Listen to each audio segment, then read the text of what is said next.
Assalamualaikum warahmatullahi wabarakatuh. Perkenalkan, nama saya Muhammad Dahlan. Saya mahasiswa dari Universitas Terbuka jurusan BI PGSD. Di sini saya akan menjelaskan modul 2 KB1 tentang hakikat pendidikan bagi anak berkebutuhan khusus atau ABK pada mata kuliah pengantar pendidikan anak berkebutuhan khusus. Kegiatan belajar 1. Pengertian layanan pendidikan dan sejarah perkembangan pendidikan di Indonesia.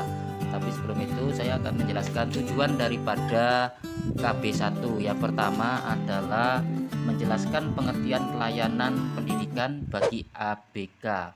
Yang kedua adalah menjelaskan makna dan jenis pelayanan pendidikan bagi ABK. Yang ketiga, menjelaskan sejarah perkembangan layanan pendidikan khusus di Indonesia.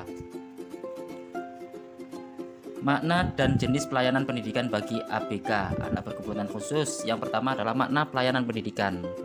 Jadi makna dari pelayanan yaitu pelayanan merupakan suatu jasa yang diberikan oleh seseorang atau satu lembaga untuk memenuhi kebutuhan orang lain.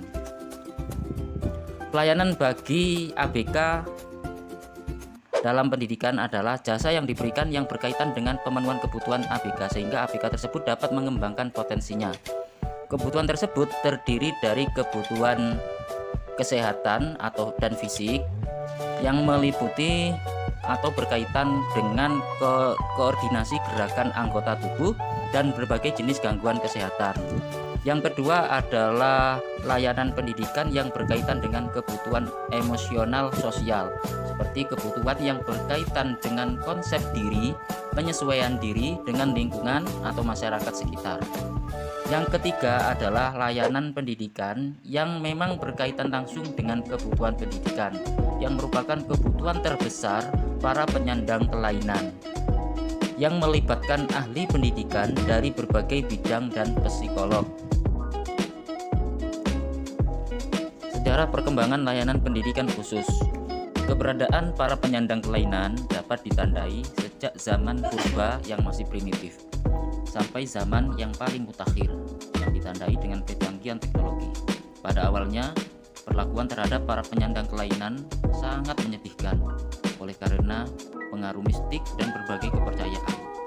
Para penyandang kelainan dikucilkan, bahkan ada yang dimusnahkan ketika masih bayi. Layanan pendidikan terhadap penyandang kelainan dapat ditelusuri mulai tahun 1901.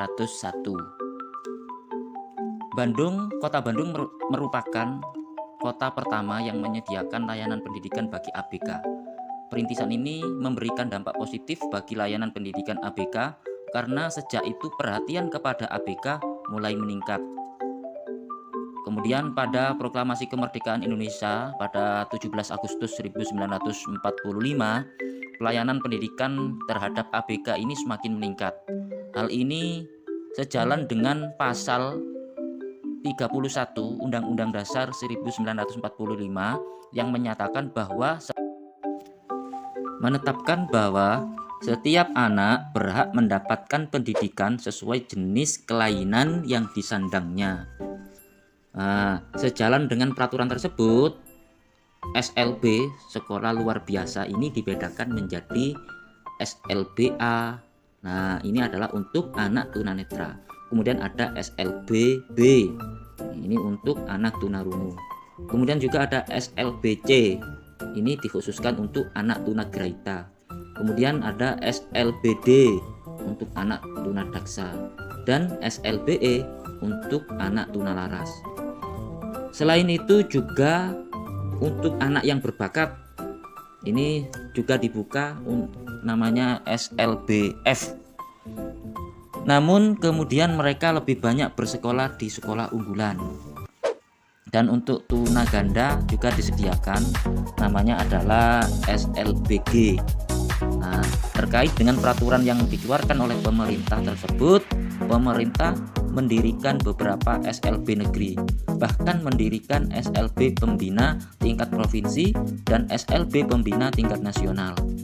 Di antara SLB tingkat nasional tersebut ada SLBB yang sudah didirikan di Denpasar, Kemudian juga ada di perbatasan Pasuruan Malang ya, itu di tepatnya ada di Lawang, itu didirikan SLBC, serta SLBA di Jakarta.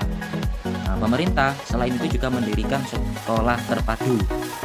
Apa itu? Yaitu sekolah dasar biasa yang juga melayani anak berkebutuhan khusus, dan SDLB, yaitu sekolah dasar yang memberi layanan kepada ABK dari semua jenis. Meskipun peran swasta sangat besar dalam penyediaan layanan pendidikan bagi ABK, namun perhatian pemerintah juga terus meningkat. Menjelang tahun 90-an, perhatian juga ditujukan untuk membantu ABK yang ada di sekolah biasa. Nah, perhatian ini terwujud dalam berbagai penelitian tentang keberadaan ABK dan berbagai program pelatihan untuk membantu ABK yang berada di sekolah biasa, khususnya para penyandang kesulitan belajar. Terima kasih, mungkin itu yang dapat saya sampaikan di Kamti 1. Selanjutnya saya serahkan kepada Pak Ismail. Terima kasih. Wassalamualaikum warahmatullahi wabarakatuh.